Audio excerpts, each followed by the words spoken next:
I have this awesome fur sewing machine, and today I'm going to demo it and show you how to use it. That's right, I'm going to sew actual fur together. Even if you don't have this sewing machine, you definitely want to check this video out because this thing does not operate like a normal sewing machine at all, but yet it sews. I love old sewing machines and sewing equipment. I just think it is so cool.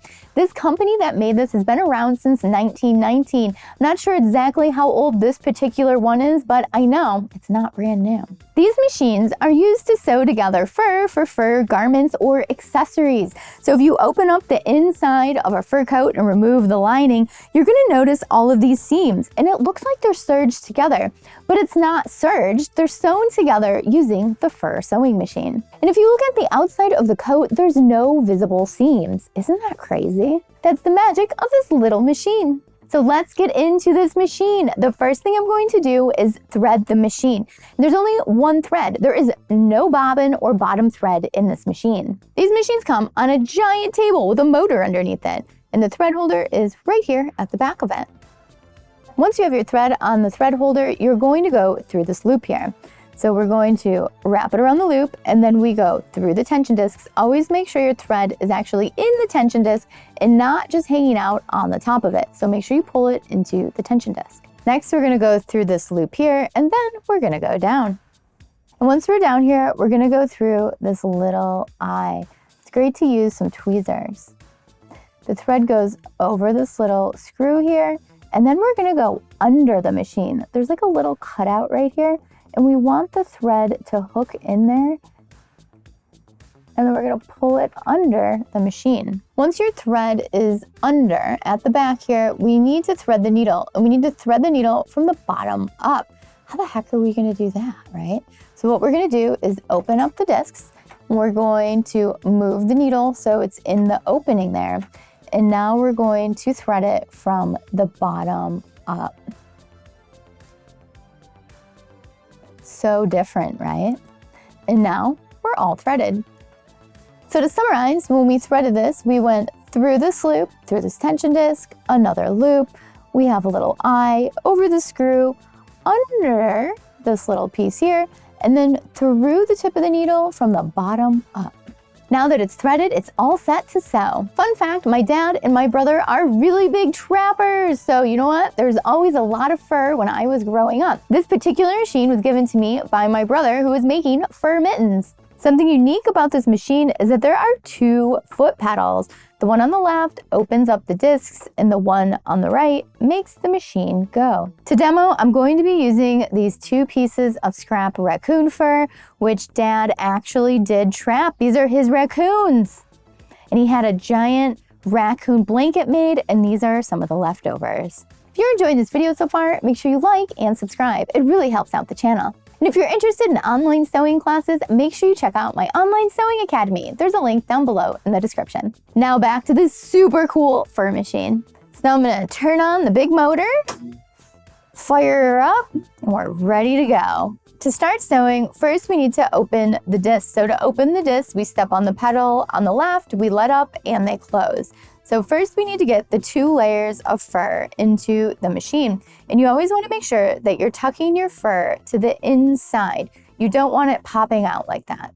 So keep your fur tucked in, line it up, let go, and now we are ready to start. So go slow at first if you are new to this.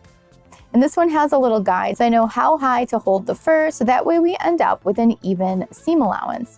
So you're gonna sew a little and then just keep tucking your fur in as you go. So we're gonna step on the pedal on the right, and we are going to start sewing. Notice how it loops around. It is looping the thread around the edge of the fur. We're gonna go nice and slow so you can see everything because it will go very fast. It's an industrial sewing machine. And then we've got this extra little hook here that's grabbing that loop of thread.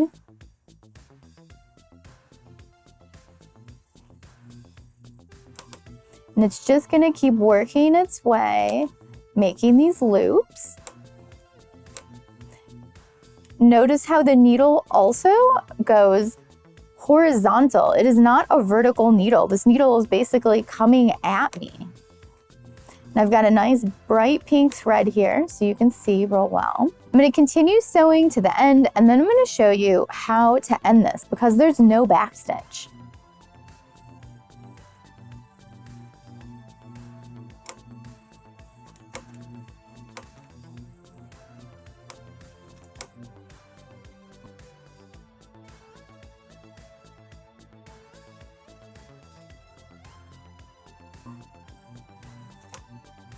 And when we get to the very end, we want to leave a loop of thread. So I like to make one last loop. And now what I'm going to do, I've got the thread looped onto the hook here. So you can see that thread, move the fur, looped on the hook. I'm going to take my tweezers and I'm going to give myself some extra thread here. And I want to pull the thread off this loop.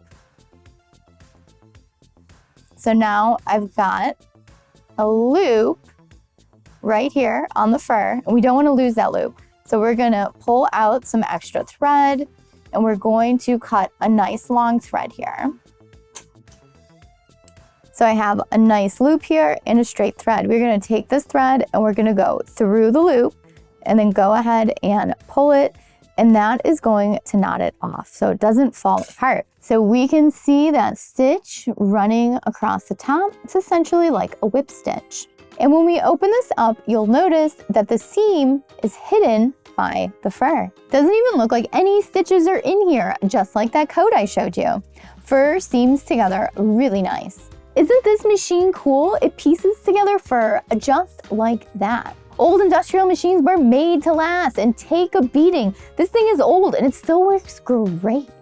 And why do industrial machines last so long? Well, they are made to perform one stitch, one task, that is it.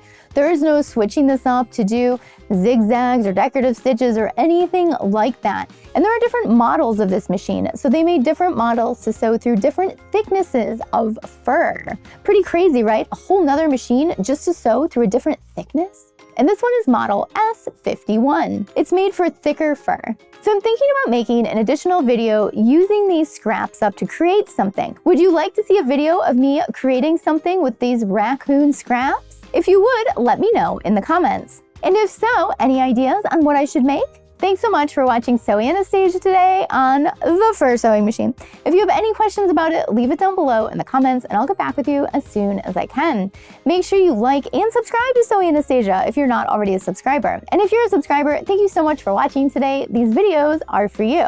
And I know some of you have been noticing the fur sewing machine in the back of my intro, so that is why I decided to make this today. And don't forget, you can come into the design studio and take sewing classes with me. You can find a link down below for that. And if you're not in Chicago, I now have an online sewing school. You can find a link down below in the description for that as well. And don't forget to follow me on Instagram, Facebook, Twitter, TikTok, all the socials, so that way we can stay connected and creative together. And I would love to know what other videos you would like to see, so make sure you leave that down below in the comments as well. Thanks so much for watching today. Bye!